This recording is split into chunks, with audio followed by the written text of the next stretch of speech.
Hello employee number, insert number here. It has come to our attention that you have not received some vital training, which is a disgrace. Therefore, the head of training has been fired and it's your job to watch this instructional video.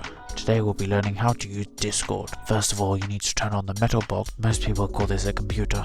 This can be done by pressing the button on the front, or in the same way that you turn Alex's girlfriend on, with money. Then you need to find a browser. If you've been good to your great-grandchildren, this will be Google Chrome.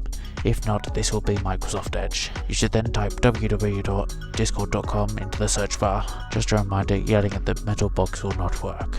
Then you need to click a button called login, then register. Then fill in your email, username and password. Now normally we suggest you make a strong password with lots of characters, but as you need this tutorial, J123 is perfectly acceptable. Then press continue and close the box that appears. Now it's time to join the Not Broadcast server. This can be done by pressing the button on the top left, or as you might know it, the adding button on a calculator. A box will then appear and it's your job to type in the link on screen. Then press the green join button to start viewing all the memes. And congrats, you joined the Discord server you technically own. Well done, you silly little sausage.